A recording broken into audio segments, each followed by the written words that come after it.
ವೇದಿಕೆ ಮೇಲಿರ್ತಕ್ಕಂಥ ಈ ಸಮಾರಂಭದ ಸಾನ್ನಿಧ್ಯ ವಹಿಸಿರ್ತಕ್ಕಂಥ ಎಲ್ಲ ಪೂಜ್ಯರುಗಳಿಗೆ ನಮಸ್ಕರಿಸಿ ರಾಜ್ಯದ ಉಪಮುಖ್ಯಮಂತ್ರಿಗಳಾದಂಥ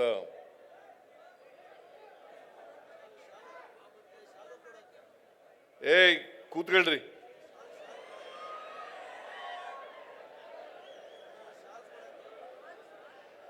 ಉಪಮುಖ್ಯಮಂತ್ರಿಗಳಾದಂಥ ಡಿ.ಕೆ. ಶಿವಕುಮಾರ್ ಅವರೇ, ವಿಜಯಪುರ ಜಿಲ್ಲೆಯ ಉಸ್ತುವಾರಿ ಸಚಿವರಾದಂಥ ಶ್ರೀ ಎಂ.ಬಿ. ಪಾಟೀಲ್ ಅವರೇ, ಶಿವಾನಂದ ಪಾಟೀಲ್ ಅವರೇ, ಈ ಸಮಾರಂಭದ ಅಧ್ಯಕ್ಷರು ಶಾಸಕರು ಆದಂಥ ಬಸವನಗೌಡ ಯತ್ನಾಳ್ ಅವರೇ, ಇತರ ಎಲ್ಲ ಆತ್ಮೀಯ ಸಹೋದ್ಯೋಗಿ ಮಿತ್ರರೇ, ಶಾಸಕ ಮಿತ್ರರೇ, ಮಾಜಿ ಶಾಸಕರುಗಳೇ ಮತ್ತು ವಿಧಾನ ಪರಿಷತ್ತಿನ ಎಲ್ಲ ಮಾನ್ಯ ಸದಸ್ಯರುಗಳೇ, ಇತರ ಎಲ್ಲ ಗೌರವಾನ್ವಿತ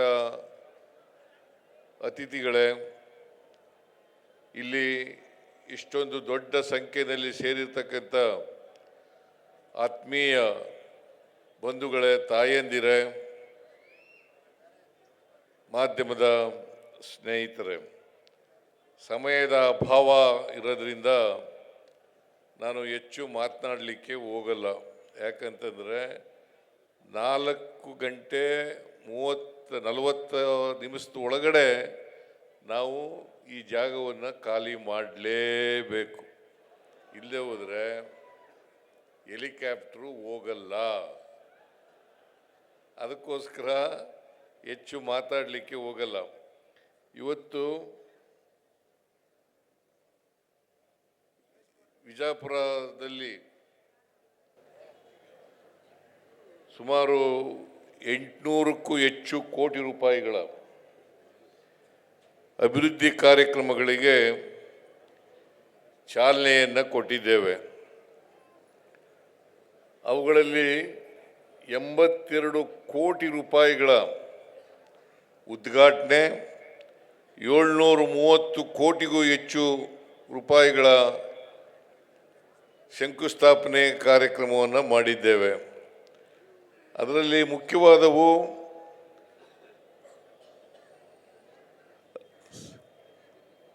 ರಾಣಿ ಚೆನ್ನಮ್ಮ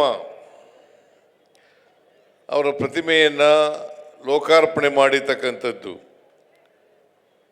ಶ್ರೀ ರಾಮಲಿಂಗಾರೆಡ್ಡಿಯವರು ಈಗಾಗಲೇ ಒಪ್ಪಿಗೆ ಕೊಟ್ಟು ಅದಕ್ಕೆ ನಾಮಕರಣ ಕೂಡ ಮಾಡಿದ್ದೀವಿ. ಬಸ್ ಸ್ಟ್ಯಾಂಡಿಗೆ ಏನಂತ ನಾಮಕರಣ ಮಾಡಿದ್ದೀವಿ ಅಂತಂದರೆ ಕಿತ್ತೂರು ರಾಣಿ ಚೆನ್ನಮ್ಮ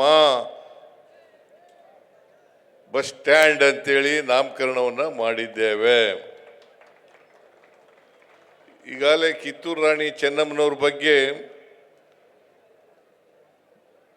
ಮಾತನಾಡಿದ್ದಾರೆ. ನಾನು ಹೆಚ್ಚು ಮಾತನಾಡಲಿಕ್ಕೆ ಹೋಗಲ್ಲ. ಕಿತ್ತೂರು ರಾಣಿ ಚೆನ್ನಮ್ಮನವರು ಸಿಪಾಯಿ ದಂಗೆ 1857ರಲ್ಲಿ ನಡೀತು. ಇದು 1924ರಲ್ಲಿ ಬ್ರಿಟಿಷ್ನವ್ರ ವಿರುದ್ಧ ಹೋರಾಟ ಮಾಡಿದ್ರು.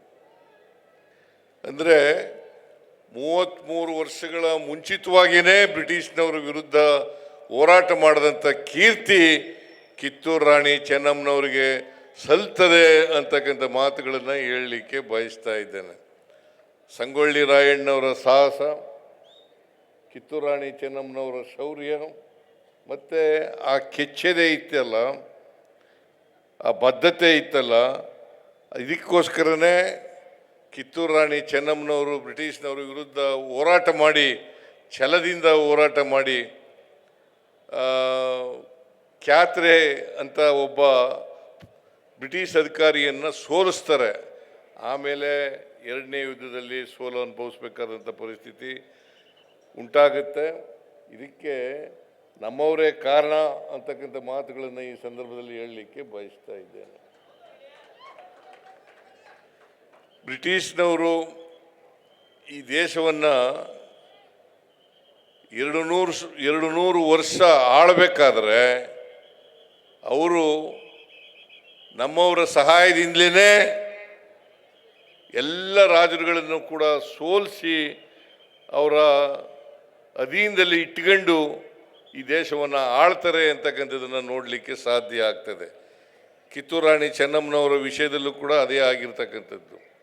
ಅಂಥ ಒಬ್ಬ ವೀರ ಮಹಿಳೆಯ ಪ್ರತಿಮೆಯನ್ನು ಇವತ್ತು ಅನಾವರಣ ಮಾಡಿರ್ತಕ್ಕಂಥದ್ದು ಬಿಜಾಪುರದಲ್ಲಿ ಭಾಳ ಸಂತೋಷದ ವಿಚಾರ ಅಂತಕ್ಕಂಥ ಮಾತುಗಳನ್ನು ಹೇಳಿ ನಾನು ಅದನ್ನು ಅತ್ಯಂತ ಸಂತೋಷದಿಂದ ಲೋಕಾರ್ಪಣೆ ಮಾಡಿದ್ದೇನೆ ಅಂತಕ್ಕಂಥ ಮಾತುಗಳನ್ನು ಹೇಳಲಿಕ್ಕೆ ಬಯಸ್ತಾ ಇದ್ದೇನೆ.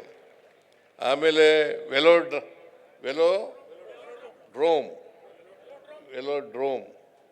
ಇಲ್ಲಿ ಬಿಜಾಪುರ ಮತ್ತು ಬಾಗಲಕೋಟೆ ಈ ಭಾಗದಲ್ಲಿ ಸೈಕ್ಲಿಸ್ಟ್ಗಳು ಜಾಸ್ತಿ.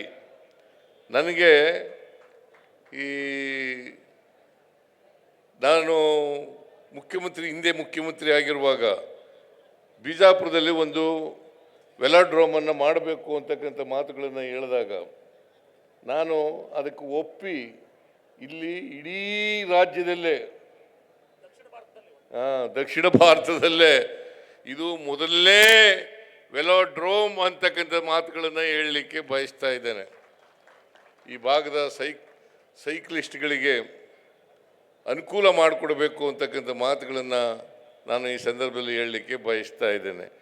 ಇನ್ನೊಂದು ಭಾಳ ಮುಖ್ಯವಾದಂಥ ವಿಚಾರ, ಬಿಜಾಪುರದಲ್ಲಿ ಮೆಡಿಕಲ್ ಕಾಲೇಜ್ ಆಗಬೇಕು ಅಂತಕ್ಕಂಥದ್ದು. ಹಿಂದೆ ಬಿಜೆಪಿ ಸರ್ಕಾರ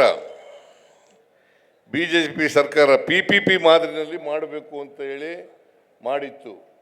ಆದರೆ ನೀವು ಹೋರಾಟ ಎಲ್ಲ ಮಾಡಿದ್ದೀರಿ. ನನಗೆ MB ಪಾಟೀಲ್ರು ಮತ್ತು ಶಿವಾನಂದ ಪಾಟೀಲ್ರು ಇಬ್ಬರು ಕೂಡ ಮನವಿ ಮಾಡಿದರು, ಇದನ್ನು ಗೌರ್ಮೆಂಟ್ ಕಾಲೇಜಾಗಿ ಮಾಡಬೇಕು ಅಂತಕ್ಕಂಥ ಮಾತುಗಳನ್ನು ಹೇಳಿದರು. ನಾನು ಮುಂದಿನ ದಿನಗಳಲ್ಲಿ ಗೌರ್ಮೆಂಟಿಂದಲೇ ಮೆಡಿಕಲ್ ಕಾಲೇಜನ್ನು ಮಾಡ್ತೇವೆ, ನೀವು ಯಾರು ಕೂಡ ಅದಕ್ಕೋಸ್ಕರ ಹೋರಾಟ ಮಾಡಬೇಕಾದಂಥ ಅಗತ್ಯ ಇಲ್ಲ ಅಂತಕ್ಕಂಥ ಮಾತುಗಳನ್ನು ಹೇಳಲಿಕ್ಕೆ ಬಯಸ್ತಾ ಇದ್ದೇನೆ. ನಮ್ಮ ಸರ್ಕಾರ, ನಾನು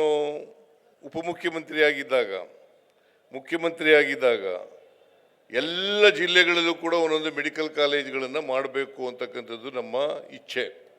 ಎಲ್ಲ ಜಿಲ್ಲೆಗಳಲ್ಲೂ ಕೂಡ ಮೆಡಿಕಲ್ ಕಾಲೇಜು. ಇವತ್ತಿನವರೆಗೆ 71 ಮೆಡಿಕಲ್ ಕಾಲೇಜುಗಳಿದ್ದಾವೆ. ಕರ್ನಾಟಕದಲ್ಲಿ 71 ಮೆಡಿಕಲ್ ಕಾಲೇಜುಗಳಿದ್ದಾವೆ. ಅದರಲ್ಲಿ 22 ಮೆಡಿಕಲ್ ಕಾಲೇಜುಗಳು ಸರ್ಕಾರಿ ಕಾಲೇಜುಗಳು. 22 ಮೆಡಿಕಲ್ ಕಾಲೇಜುಗಳು ಸರ್ಕಾರಿ ಮೆಡಿಕಲ್ ಕಾಲೇಜುಗಳು.